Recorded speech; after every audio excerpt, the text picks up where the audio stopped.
요즘 저는 참 기쁘고 행복한 시간을 보내고 있습니다.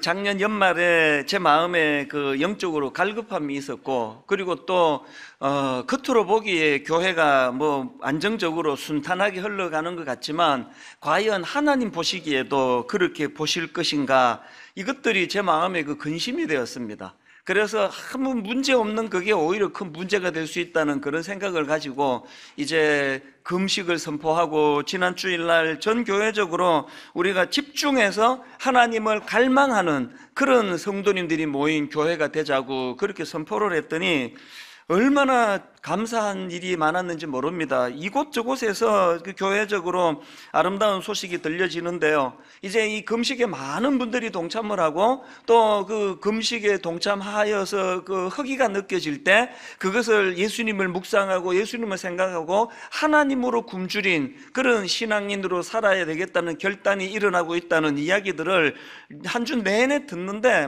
얼마나 기쁘고 감사한지 모르겠습니다.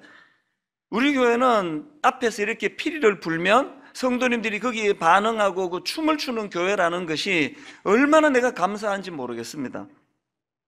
사실 저는 지난 연말부터 이 임재 혹은 임재의식, 이 단어를 많이 묵상을 하면서 시간을 보내고 있는데요, 지난주에도 저는 이 임재 혹은 임재의식이라는 이 단어를 가지고 많은 묵상을 하면서 시간을 보냈습니다. 그리고 최근에 하나님의 임재 연습이라는 책이 있는데요, 그 책을 다시 꺼내가지고 읽기 시작을 하고 있는데, 이 하나님의 임재 연습이라는 책은 로렌스 형제라는 분이 쓴 책이에요. 사실 이분은 수도원 주방에서 일하는 아주 평범한 그런 인물이지만 자기 일상적인 삶 속에서 그 주방 안에서 늘 하나님의 임재를 갈망하고 그 하나님의 임재를 목말라 하는 그런 참 귀한 분이라고, 이런 모습들이 우리가 다 닮아야 될 그런 모습이라고 저는 그렇게 생각을 합니다. 왜 우리가 일상생활 속에서 우리와 함께 하시는 하나님을 늘 인식하고 또 그분을 갈망하는 그런 삶을 살아야 되느냐, 왜 그래야만 되느냐? 그건 주님께서 이렇게 말씀하셨기 때문입니다. 내가 세상 끝날까지 너희와 항상 함께 있으리라. 이 하나님의 말씀 우리가 믿기 때문에 우리는 박제된 호랑이, 이게 모양은 다 호랑이고 그냥 상틀 것 같은 포즈를 취하지만 그 호랑이는 죽은 호랑이에요. 우리는 죽은 호랑이를 쫓는 것 같은 신앙생활이면 안 됩니다. 살아있는 호랑이, 생생하게 입김이 나오고 포효가 나오는 살아있는 호랑이를 추구하는, 이 성경 읽기도 마찬가지 아닙니까? 성경을 죽으라고 안 읽기도 하지만 읽는 분들도 이게 혹시 여러분 이게 죽은이 아니라 관계가 끝난 옛날 애인 편지끈에 읽듯이 읽으시면 아무 소용이 없습니다. 이 하나님의 말씀은요, 헤어진 옛날 애인을 그리워하면서 읽는 그런 책이 아니에요. 진짜 내 인생의 애인 되시는, 나를 너무나 사랑하시는, 오늘도 나와 깊이 아름다운 교제를 갖기를 원하시는 하나님의 생생한 음성이 담겨져 있는 게 성경 아닙니까? 우리가 이런 의미에서 이제 지난 연말부터 제가 목말랐던, 이제 이 교회적으로 참 그런 목말랐던 부분들이 채워져 가는 것 같아서 요즘에 너무 기쁜데요, 저는 이번 금식 선포에 큰 목표가 하나 있습니다. 이렇게 여러분이 주님 앞에서 육신의 금식을 통해서 하나님으로 목말라 하고 하나님으로 굶주려 하는 이 갈망이 하나님 앞에 드러나게 될 때에 모든 분들이, 저는 창세기 28장 16절의 고백이 있기를 바랍니다. 야곱이 자기 멋대로 인생을 영위하려다가 덧나가지고 광야에 던져지는 삶을 살게 되었는데, 그 광야에서 야곱이 던졌던 고백이 창세기 28장 16절 아닙니까? 여호와께서 과연 여기 계시거늘 내가 알지 못하였도다. 잠깐 떠났다가 다시 온 거 아니에요. 늘 그와 함께 했습니다. 그런데 온통 자기 인생을 자기가 영위해야 되겠다는 생각에 빠져 있다 보니까 하나님의 임재를 느끼지 못하던 인생, 그랬던 야곱이 그 고난의 광야에서 여호와께서 과연 여기 계시거늘 내가 알지 못하였도다. 저는 이번 금식에 모든 성도님들의 금식의 열매가 이 고백이기를 바랍니다. 여호와께서 과연 여기 계시거늘 내가 알지 못하였도다, 깨닫지 못하였도다. 여러분, 여러분의 자녀들이, 여러분의 배우자가, 여러분의 부모님이 이런 고백을 하게 된다면요, 여호와께서 과연 여기 계시거늘 내가 알지 못하였도다, 수많은 모태신앙인들 입술에서 이런 고백이 흘러나오게 될 때에 교회의 부흥이 시작되는 줄로 믿습니다. 이런 점에서 저는 하나님의 임재를 통해서 오랜 인생의 방황을 끝냈던 한 인물, 그 한 인물을 소개하기를 원하는데, 바로 오늘 본문의 주인공 모세가 바로 그 사람이에요. 여러분 다 아시지만 모세는 어릴 때 이집트 공주에 의해 양자로 입양이 되어가지고 왕궁에서 자랐던 사람이에요. 그랬던 그가 자기 동족 히브리 사람이 이집트 사람에게 매를 맞는 것을 보고 그 이집트 사람을 죽입니다. 그리고 그것이 이게 덫이 나가지고 잘못돼가지고 미디안 광야로 숨어 들어가는데 무려 40년의 세월을 그 미디안 광야에서 도망자 신세로 전락을 합니다. 여러분, 우리 같은 사람도 그런 고난이 오면은 그 환경이 적응이 안 돼서 미디안 광야에서 고난이 극심할 텐데요, 왕자예요, 왕자. 어릴 때부터 왕궁에서 모든 배려를 다 받으며 살던 그 모세 입장에서 미디안 광야에 던져지는 게 이거는 뭐 죽음을 방불케 하는 고난이었을 겁니다. 갈등이 얼마나 많았겠고, 그 광야에서 있으면 안 되는 그곳에서 얼마나 그 마음에 혼미하고 방황이 많았겠냐고요. 그런 그 내면의 갈등과 방황을 끝내게 만든 사건이 오늘 본문에 기록이 되어 있는데, 그게 바로 오늘 본문 출애굽기 3장 2절입니다. 여호와의 사자가 떨기나무 가운데로부터 나오는 불꽃 안에서 그에게 나타나시니라. 그에게 나타나시니라, 이게 하나님의 현현이에요. 그리고 또 하나님의 임재입니다. 이거 꼭 기억하셔야 됩니다. 여러분, 우리 인생에 찾아오시는 하나님의 현현, 하나님의 임재야말로 혼란스러운 우리의 모든 갈등을 종식시키는 능력이 되는 줄로 믿으시기를 바랍니다. 그래서 제가 이 본문을 가만히 보니까요, 이 신앙생활은 이게 파도타기예요, 파도타기. 제가 언젠가 그 캘리포니아에 갔는데 어떤 분이 그 서핑 USA 이 노래를 만든 배경으로 한 그런 빛이다 그러면서 저를 거리로 데려갔는데, 보니까 막 얼마나 많은 사람들이 그 파도 타기를 하는데 내 감동을 받았던 게, 유심히 보니까요, 연세 드신 그 어른들이 엄청 많이 파도를 타더라고요. 보니까 막 젊은 사람들처럼 막 그렇게 막 용 쓰지도 않아요. 아주 가뿐하게 파도를 타는 거는 오랜 세월 동안 파도 타기에 익숙하시기 때문에 그런 거 아닙니까? 제가 왜 이 신앙생활이 이게 파도 타기다 그런 생각을 했는가 하면요, 파도 타기와 신앙생활의 두 가지 공통점 때문에 그렇습니다. 신앙생활이 왜 파도 타기인지 아십니까? 여러분, 이 파도는요, 자기가 일으키는 게 아니에요. 이 파도는 하나님이 일으키는 거예요. 오늘 본문의 모세도 마찬가지 아닙니까? 본문에서 자기가 막 각성하고 내 이제 이렇게는 못 살겠다, 내 죽을 것 같다, 왕자가 이게 무슨 꼴이냐, 그렇게 각성해서 변화가 일어난 게 아니에요. 그날도 그냥 자기 장인 양떼, 그 당시로 이 목자라는 신분은 엄청 초라한 신분인데, 여러분 그 나이에 자기가 하는 것도 아니에요. 장인 밑에 그 양떼들을 관리하는 이런 역할을 맡아가지고 그날도 이 양떼들에게 먹일 데가 없나 그러고 나타났을 뿐이에요. 그랬던 모세에게 파도를 일으키신 분은 하나님이세요. 우리가 뭐 바울 뭐 그렇게 엄청 떠받들지만 바울이 위대한 게 아닙니다. 그날도 바울이 뭐 자기가 뭐 그냥 각성하고 네 이렇게 살면 안 되겠다 회개의 자리로 나간 거 아니고요. 그날도 바울은 혈기등등 해가지고 그저 예수 믿는 사람 잡아 죽이려고 다메섹 도상으로 그냥 아주 울그락불그락 그렇게 가고 있었을 뿐입니다. 그 포악한 바울에게 주님이 말씀으로 임하시고 말씀으로 임재하시니까 그 포악한 바울이 위대한 사도 바울이 되는 거 아닙니까? 바울이 위대한 게 아니라 그 포악한 인간도 위대한 사도로 바꾸어 주시는 하나님이 위대하신 거예요. 파도는 그분이 일으키시는 거예요. 제 인생을 돌아보면은 다 파도는 주님이 일으키신 거예요. 미국 이민 가가지고 비즈니스 하면서 돈이나 왕창 벌어야 되겠다, 난 40살에 한국에 와서 고아원 차려야 된다, 이런 생각을 하고 있는데 하나님께서 파도를 일으켜 주셨기 때문에 너무나 자연스럽게 한국으로 돌아온 거거든요. 과정에서도 힘든 게 없었고 지금까지도 내 인생은 힘든 게 하나도 없습니다. 그런가 하면은 왜 신앙생활이 파도타기냐? 여러분, 파도는 하나님이 일으키시는 거지만 중요한 게 뭐예요? 그렇게 하나님이 파도를 일으키실 때 그 파도에 반응하는 거는 우리 인간이라는 거예요. 4절에서 모세를 보십시오.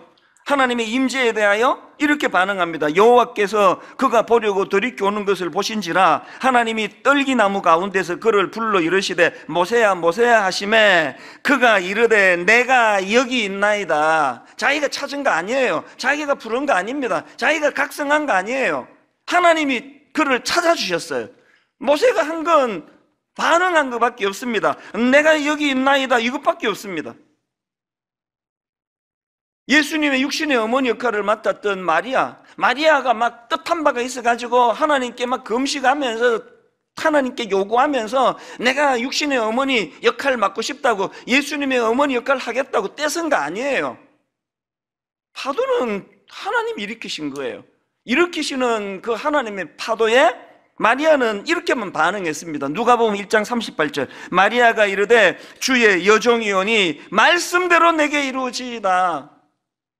파도 일으키는 건 너무 어려워요. 불가능한 일입니다. 그러나 하나님이 일으키시는 파도에 말씀대로 이루어지이다 반응하는 것은 쉬운 일 아닙니까? 하나님께서 분당 우리 교회 담임 목사를 통해서 지난 연말부터 파도를 일으키시도록 오래 준비를 시키시고 이제 금식을 선포하고 온 교회적으로 지금 하나님께서 영적인 파도를 일으키실 때 여러분은 거기에 반응만 하면 돼요. 쓱 보니까 지금 누가 금식했고 누가 안 했는지 확 표시가 나요. 얼굴에 막 윤기가 잘잘 흐르는데 근심이 많아 보이는 그분은 안 하고 있는 거예요. 박 집사님 그 하세요 금식. 파도를 일으키는 게 어려운 거지 거기에 내 몸을 맡기는 거는 하나도 어려운 일 아니지 않습니까? 모세가 내가 여기 있나이다 그렇게 하나님을 반응하고 하나님의 임재에 대하여 그렇게 반응하며 나가니까 이게 지금부터가 중요합니다. 이렇게 모세가 하나님의 부르심에 대하여 하나님의 파도에 파도 타기로 반응을 했더니 바로 나오는 게 뭔지 아십니까? 그 즉시 하나님의 통제가 시작이 되는 거예요. 이게 굉장히 중요한 이야기입니다. 5절을 보십시오. 하나님이 이르시되 이리로 가까이 오지 마라. 네가 선 곳은 거룩한 땅이니 네 발에서 신을 벗어라. 4절에서 내가 여기 있나이다라는 말씀이 떨어지자마자 하나님의 통제가 시작이 된 거예요. 여러분 금식을 통해서 하나님과의 관계가 회복이 되고 금식을 통해서 하나님의 파도 타기에 여러분을 몸을 맡기는 그 의미가 뭔지 아세요? 내 인생에 하나님의 통제가 시작된다는 뜻입니다.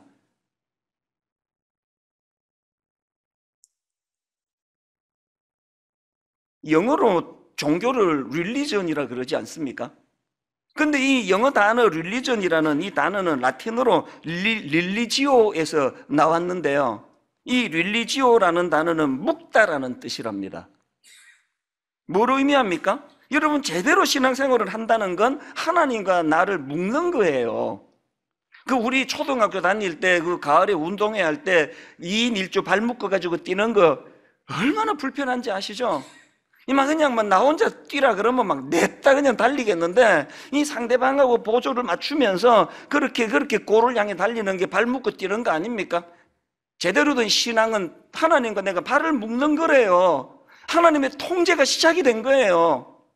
하나님 없이 살 때 좋았죠. 누가 날 통제합니까? 막 살 수 있는데. 제대로 신앙생활하는 건 하나님의 통제가 시작이 되는 거예요. 하지 마라! 해라! 막 이런 게 얼마나 많으냐고요. 제대로 된 신앙생활이 하나님과 나를 묶는 것이라고 이해를 한다면 여러분 문제가 뭐예요? 예배도 잘 드려요. 막 봉사도 잘하고 또 섬김도 잘해가지고 막 이웃도 잘 섬기고 막 헌금도 많이 해요. 막 모두가 다 신실한 크리스찬이라고 그러는데 문제가 뭐예요? 결정적으로 일이 생기면 지 혼자 냈다 달려버리는 걸 뭐. 모든 부모들이 자기 자식들에 대해서 특히 어린 자식들에 대해서 분노하는 게 뭐예요? 뭐 밥도 같이 먹고 애교도 부리고 한 집에 잘 살아요. 관계도 좋습니다. 막 살살 아빠 사랑해요 뭐 이런 소리도 잘해요. 용돈 탈 때. 그렇게 관계 좋은 것 같은데 결정적으로 뭐 결정할 때 보면 지 혼자 하고 있단 말이에요. 지 혼자. 이 대부분의 가정에서 일어나는 일들 아닙니까? 그래서 막 그냥 열받는 부모들이 자식에게 화날 때 이런 말을 자주 하시잖아요.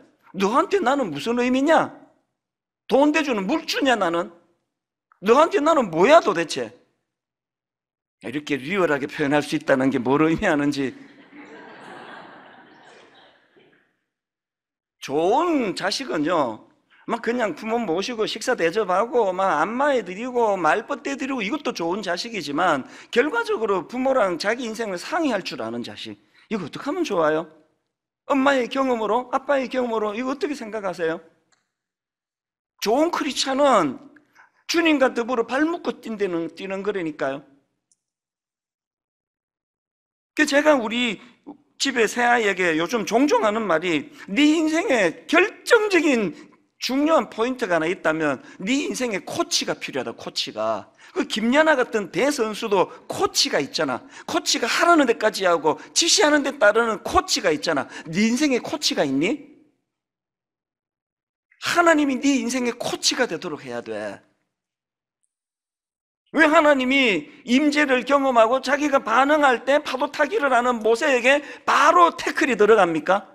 힘 벗어라! 왜 하나님의 그 태클이 통제가 바로 들어가느냐고요? 그게 신앙이에요. 여러분의 신앙이 얼마나 뭐 난 찬양을 좋아하느냐, 뭐 설교를 많이 듣느냐가 아니고요. 나는 하나님에 의해 통제를 받고 있는가, 내 인생은? 모세는 광야에서 그게 없었잖아요. 여러분 잘 아시지만 제가 방금 앞에서 말씀드렸던 미디안 광야가 왜 모세에게 혼미한 그런 세월이, 그리고 또 그 미디안 광야로 갈 수밖에 없었던 그 살인 사건의 그 과정을 제가 보니까요, 성경이 의외로 그 모세가 저지른 살인에 대해서 결과는 나빴지만 그 동기에 대해서 굉장히 좋게 평가를 하더라고요. 이게 독특했습니다. 자, 사도행전 7장 23절 24절을 보십시오. 나이가 40이 되매 그 형제 이스라엘 자손을 돌볼 생각이 나더니, 이 굉장히 좋은 동기 아닙니까? 그 형제 이스라엘 자손을 돌볼 생각이 나더니 한 사람이 원통한 일 당함을 보고 보호하여 압제받는 자를 위하여 원수를 갚아 애굽 사람을 쳐 죽이니라. 비록 동기는 나빴지만, 결과는 나빴지만 모세의 동기가 굉장히 순수했다는 거예요. 여러분, 동기가 순수하다고 결과가 항상 좋은 게 아닙니다. 예수 믿는 사람이 누가 악한 동기로 나쁜 짓을 하는 사람이 몇 명이나 되겠냐고요. 여러분, 동기가 순수하다고 다 결과가 좋은 거 아니에요. 동기가 순수할 때 그 순수한 동기가 코치 되시는 하나님 손에 통제가 될 때 결과도 좋은 거예요. 모세가 이걸 놓친 거 아닙니까? 여러분의 삶을 되돌아보시면 동기부터 악했던 건 뭐 처음부터 사기 쳐먹으려고 막 이랬던 악한 사람하고는 좀 다를 거예요. 여러분 동기가 그렇게 나쁘지 않았는데 왜 정신 차리고 보니까 왜 미디안 광야를 배회하고 계시느냐고요. 왜 그렇습니까? 왜 모세는 그렇게 순수한 동기로 자기 민족을 사랑한 걸로 시작했는데 왜 사람을 죽이고 광야에 던져지는 비참한 결과를 경험했냐고요? 이 질문에 대한 답을 저는 오늘 본문 출애굽기 2장 11절 12절에서 찾습니다. 자, 잘 보십시오. 모세가 장성한 후에 한 번은 자기 형제들에게 나가서 그들이 고되게 노동하는 것을 보더니 어떤 애굽 사람이 한 히브리 사람 곧 자기 형제를 치는 것을 본지라. 그 다음 보세요. 좌우를 살펴 사람이 없음을 보고 그 애굽 사람을 쳐 죽여 모래 속에 감추니라. 왜 동기는 좋았는데 결과는 사람 죽이고 광야로 쫓겨나는 결과가 있었냐고요? 왜 그랬냐고요? 모세는 하나님의 임재가 뭔지를 몰랐습니다. 하나님을 의식하는 삶이 뭔지를 몰랐습니다. 좌우를 살펴서 사람 하나 보면은 죽이는 일, 뭔 일 다 할 수 있는 게 그게 모세였단 말입니다. 들키지만 않으면, 오늘 여러분 간혹 무슨 대인교회 목사가 무슨 짓을 저질렀다, 무슨 목사가 무슨 짓을 저질렀다, 다 이거 아닙니까? 성도에게 들키지만 않으면. 그래서 모세의 삶은 오늘 본문을 기준으로 전반전, 후반전으로 나눌 수 있는데요. 오늘 모세가 오늘 본문의 사건을 기준으로 그 이전의 삶은 하나님의 통제가 없었고 제멋대로 달리는 인생이었고, 그러다 보니까 광야에서 혼미한 삶을 사는 특징이 있었습니다. 그랬던 모세가 하나님의 임재를 경험하고 내가 여기 있나이다, 하나님의 파도 안에 그가 편성해서 파도 타기를 했더니 그 인생이 하나님의 통제가 시작이 됐고, 그걸 다른 말로 하면 혼란이 없는 인생, 혼미함이 없는 인생. 오늘 사건 이후에도 모세는 성깔도 있고 실수도 하고 우리 같은 인간과 똑같은 일을 다 저질러요. 그러나 모세가 이전과 이후에 결정적인 차이가 혼란이 없는 거, 혼미함이 없는 거예요. 딱 제 인생이 그래요. 제 인생이 예수 그리스도를 내가 알게 된 이전과 이후 성깔, 급한 성격, 다혈질 하나도 바뀌지 않아요. 똑같이 바뀌지 않지만 예수 그리스도를 제가 내 인생의 구세주로 그분의 파도 타기에 내가 편성하고 나서 단언코 말씀드리는데 내 인생에 혼미함은 없습니다. 혼란 없습니다. 오늘 본문 이후에 모세의 삶의 패턴을 보면요, 출애굽기, 레위기, 민수기, 신명기 이런 곳에서 계속 반복되어 나오는 말씀의 패턴이 있어요. 계속 반복되어 나오는 말씀이 뭐냐? 여호와께서 모세에게 말씀하여 이르시되, 그러고 나서 그 다음에 여호와께서 모세에게 명령하신 대로 행하였다. 이런 유의 말씀들이 성경에 얼마나 많이 나오는지 아십니까? 예를 들어 볼까요? 출애굽기 4장 2절을 보십시오. 여호와께서 그에게 이르시되 내 손에 있는 것이 무엇이냐? 그가 이르되 지팡이니이다. 그 다음 3절을 보십시오. 여호와께서 이르시되 이것을 땅에 던지라 하시매 곧 땅에 던지니. 하나님은 명령하셨고 모세는 거기에 반응하는 패턴이에요. 자, 그 다음에 3절도 보세요. 여호와께서 이르시되 그것을 땅에 읽었고 4절 여호와께서 모세에게 이르시되 내 손을 내밀어 그 꼬리를 잡으라. 그가 손을 내밀어 그것을 잡으니. 여호와께서는 손을 내밀어 꼬리를 잡으라 명령하셨고 그 말씀에 모세가 반응하는 거. 그 다음 4절도 마찬가지입니다. 여호와께서 모세에게 이르시되 내 손을 내밀어 그 4절을 읽었고 출애굽기 4장 19절을 보세요. 여호와께서 미디안에서 모세에게 이르시되 애굽으로 돌아가라. 20절 모세가 그의 아내와 아들들을 나귀에 태우고 애굽으로 돌아가는데, 오늘 본문 이후로 모세의 삶의 패턴에서 이 패턴이 굉장히 많이 반복이 돼서 나옵니다. 하나님은 명령하시고 모세는 거기에 반응하고, 이게 달라진 점이에요. 그 민수기 12장 3절에 이 사람 모세는 온유함이 지면의 모든 사람보다 더하더라. 여기 온유가 여러분이 아는 그 온유가 아니에요. 여기에 나오는 온유는요, 히브리어로 아나브라는 단어인데, 이 온유하다라는 이 단어는 이 대답하다라는 뜻을 가진 히브리 동사 아나에서 파생된 단어래요. 그러니까 여기서 말하는 온유는요, 그 고대 시대에 그 대답하는 사람이라는 뜻을 가지고 종이라는 뜻을 가졌다는 거예요. 주인은 질문할 수 있고 종은 그 질문에 답해야 하는 존재, 그 질서를 잘 지키는 그걸 성경이 온유라고 말한답니다. 저 같은 다혈질 실수 많은 사람들이 위로가 되는 게 뭐예요? 나도 온유할 수 있구나. 그냥 메가리도 없고 이게 물에 물 탄 것처럼 그런 게 성경이 말하는 온유가 아닙니다. 성깔도 좀 있고 다혈질이고 얼마나 매력적이에요. 그러면서 하나님이 질문하시면 거기에 답하는 사람으로 온유. 그래서 모세가 그 온유함이 그 지면에 넘쳤다고 그러잖아요. 저는 이번 교회적으로 하고 있는 이 금식에 진짜 아름다운 열매가 있다면 이제 모세처럼 하나님과 발묶고 뛰는 신앙생활, 철저하게 하나님의 통제, 하나님의 다스림을 받는 그런 믿음의 신앙인들 되시기를 바랍니다.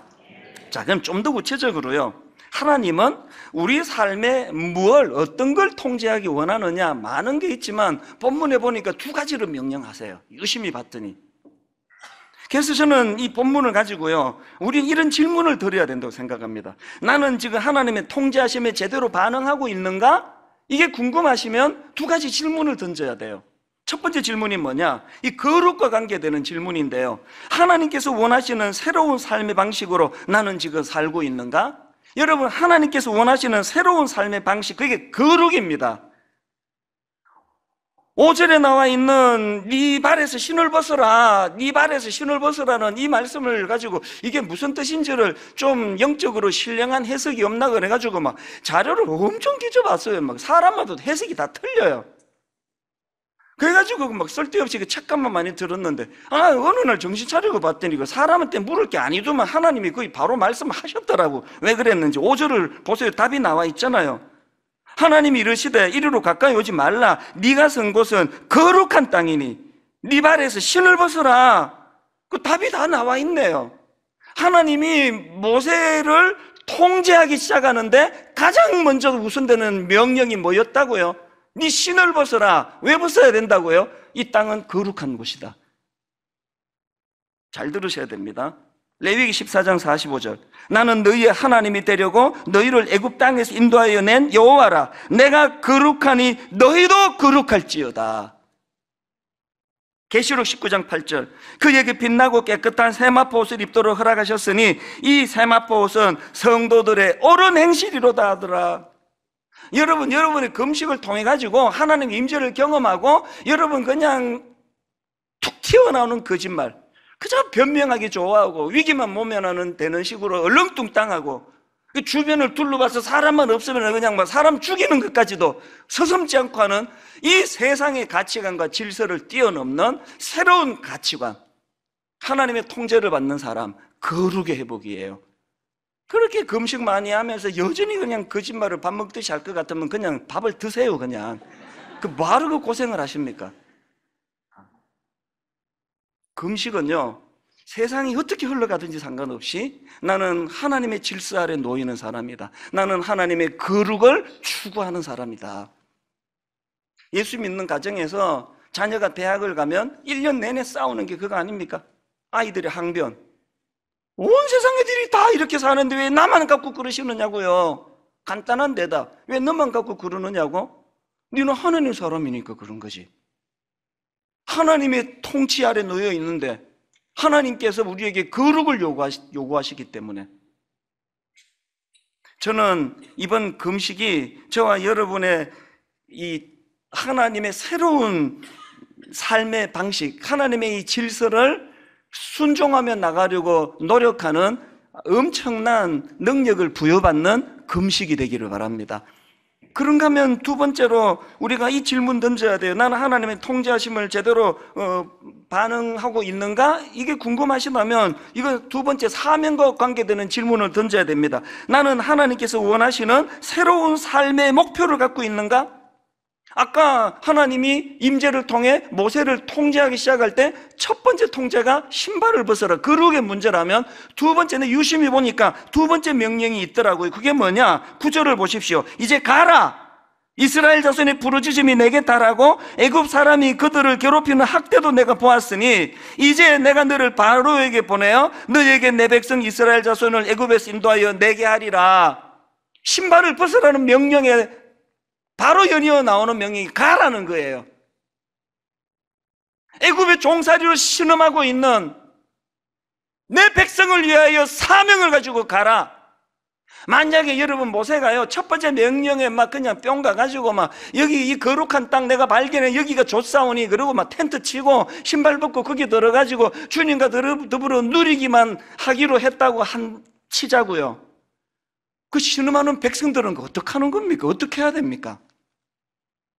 오늘 우리 교단 또 저희 같은 보수 신앙이라고 자랑하는 사람들이 갖고 있는 치명적인 결함이 이거 아닙니까? 이게 막 금식하고 막 임재 경험하고 막 이거 뭐 약 먹은 사람처럼 헬렐레하고 하나님이 그걸 원하는 게 아니에요. 우리가 왜 거룩을 해야 되느냐고요? 이 악한 시대와 세상에 영향력을 미치기 때문에, 아니면 미쳐야 하기 때문에. 저는 지금 이번 3.1절이 100주년이에요. 100주년. 100년 전에 그 3.1 운동이 일어났잖아요. 요즘에 제가 얼마나 여러 가지 생각에 사로잡혀 있는지 아십니까? 여러분 그 3.1 운동 때 여러분 잘 아시는 독립선언서에 서명한 33인의 민족 대표, 이 민족 대표라는 이 말이 갖는 그 의미가 얼마나 가슴 벅찬 이야기예요. 요즘에 제가 무슨 생각에 빠져 있는지 아십니까? 여러분 그 33인의 민족 대표 중에 16명이 크리스찬이었어요. 왜 이게 의미가 있는지 아십니까? 이 100년이 됐다니까. 언제 일어난 운동입니까? 1919년이에요. 1919년이 뭘 의미하는지 아십니까? 우리나라 한국 기독교가 1884년 그렇게 선교가 시작됐으니까 3.1 운동이 일어난 건 복음이더라고 35년밖에 안 되던 때예요. 그때는 남북 분단되기 전 아닙니까? 남쪽 북쪽 다 합쳐가지고 예수 믿는 사람 20만 명밖에 안 될 때예요. 20만 명 크리스찬밖에 안 되던 35년대 요즘으로 말하면 이게 신흥 종교 아닙니까? 예수라는 이름을 듣도 보도 못한 사람이 거의 태반이었을 거예요. 그 20만 예수라는 이름도 들어본 적이 없는 그 작은 기독교에서 민족 대표 33명 중에 16명이 크리스찬이었다는 게 이게 얼마나 우리 마음을 쓰리게 하는지 아십니까? 오늘 우리가 잃고 있는 게 뭐예요? 막 그냥 금식하고 은혜 받고 하나님 임재 경험하고 막 산으로 들어가고 점점 개인 종교고 심화되고 이기적이 되고. 근데 이런 생각을 해보는 거예요. 이걸 이 시대에 이런 3.1 운동 같은 만세 운동이 일어났다고 쳤을 때 33명 중에 크리스찬 대표가 3명 나올까? 지금 3명 나올까요? 영향력으로 쳐서? 저는 지난 17년 동안 교회 개척하고 교회 앞에 이 구호요, 함께 울고 함께 웃는 분당 우리 교회, 너무너무 아름다운 구호라고 생각합니다. 이 구호가 너무 멋졌어요. 근데 여러분, 저는 지난 연말부터 구호를 이제 바꾸려고 생각합니다. 바꿔야 돼요. 이제 언제까지 함께 울고 함께 웃는 그런 문 닫아놓고 우리만의 즐거움이 언제까지 노래 불러줘야 되느냐고요. 구호 바꿔야 됩니다. 어떻게 바꿔야 될까요? 우리를 넘어 세상으로, 우리를 넘어 세상을 향해. 요즘에 저는 나, 우리, 세상, 이 세 단어를 많이 주목을 합니다. 나에서 우리로 전환돼야 되고 우리가 세상을 향해야 돼요. 신버스라 그랬다. 난 거룩을 지킬 거야. 땅굴에 들어가가지고 40일 금식하고 그런 것도 아름답지만 이제는 주님께서 신음하는 내 백성을 향하여 네가 가라. 사명이 회복되는 금식기간 되기를 바랍니다. 오늘 3월 1일 다락방 금식 집회를 지금 준비하면서 너무너무 마음이 설렙니다. 저는 오늘 3월 1일 점심, 저녁, 그 다음날 3월 2일 아침 전 교회적으로 3끼 금식을 선포합니다. 왜 아침, 점심, 저녁이 아니고 점심, 저녁, 아침인지 아세요? 그게 더 길어요. 더 괴롭히려고. 3월 1일 3끼 금식을 하면서 우리 순장님과 순원이 함께 모여 나와 우리로 시작을 하여 하나님 앞에 오전에 함께 기도하고, 그리고 오후에 그 우리가 세상을 향하는 것으로 이 조국과 민족을 향한 기도로 이것이 열기가 옮겨가고, 그리고 저녁 오후에 순장님과 순원들이 함께 모여서 같이 기도하고, 그 다음 날에는 교회가 홈페이지 오시면 다 그거 시간 어떻게 쓸 거라고 다 가이드를 드릴 겁니다. 새끼 금식을 하면서 아버지 파도를 일으켜 주시는 그 하나님 앞에 반응하는 저희가 되기 원합니다. 파도를 일으켜 주시는 그 하나님 앞에 한편으로는 거룩을 꿈꾸겠습니다. 담임 목사부터 누가 보나 안 보나 그래가지고 막 너무나 아름답게 그냥 포장을 하고 구호를 하는데, 분당 우리 커튼을 열고 들어가 보면 막 냄새가 나고 이 들키면 큰일 날 이런 것들이 있는 교회가 아니라 누가 어디서 들여다보더라도 거룩으로 무장된 공동체. 그런가 하면 하나님 두 번째 명령에 귀를 기울입니다. 신음하는 내 민족 내 백성을 향하여 너는 가라. 그 말씀 앞에 새로운 도전을 받고 새로운 목표의식을 가지고 그렇게 사명을 향해 달려가는 저와 여러분 되기를 주님 이름으로 축복합니다. 결론을 이렇게 맺기 원합니다. 9절에서 하나님이 명하십니다. 이제 가라. 이스라엘 자손의 부르짖음이 내게 달하고 애굽 사람이 그들을 괴롭히는 학대도 내가 보았으니 이렇게 말씀하시니까 모세가 묻습니다. 11절. 모세가 하나님께 아뢰되 내가 누구에게 바로에게 가며 이스라엘 자손을 애굽에서 인도하여 내리니까 너무 오래 광야에서 혼미한 인생을 보내놓으니까 자신감을 다 잃었어요. 난 뭐라고 내가 그런 일을 합니까? 나는 그런 자격이 없습니다. 나는 못합니다. 나는 그런 일에 쓰임받을 사람이 아닙니다. 그렇게 열등감으로 신음하는 낮은 존재감을 표현하는 모세에게 하나님이 복잡한 설명 안 하세요. 간단하게 한마디 하십니다. 그 열등감 투성이 모세에게 주시는 하나님의 대안은 12절에 딱 한마디예요. 하나님이 이르시되 내가 반드시 너와 함께 있으리라. 이렇게 말씀 안 하십니다. 네가 어때서? 네가 니를 너무 모르네? 아니야, 너 할 수 있어. 그렇게 말씀 안 하세요. 안 되는 거예요. 아신다는 거예요. 네 자격 없다는 거. 그래서 네 혼자 보내는 게 아니잖아. 내가 반드시 너와 함께 있으리라. 왜 이 대목이 저에게 눈물인지 아세요? 개척하고 지난 17년 모세보다 더 열등감이 많고 모세보다 더 초라한 저 자신을 하나님이 끊임없이 던져주셨던 메시지가 그거거든요. 너무 버겁습니다. 하나님, 그래서 내가 너와 함께 하잖아. 도저히 나는 지쳐서 더 이상 이거 못하겠습니다. 그래서 이제 네가 설치지 말고 날 의지하란 말이야. 여러분, 여러분의 인생에 이 12절 말씀, 하나님이 이르시되 내가 반드시 너와 함께 있으리라, 이 하나님의 임재가, 하나님의 임재의식이 여러분 생명이 다하는 그날까지 주님이 끊임없이 들려주시는 축복의 메시지가 되기를 주님 이름으로 축복합니다.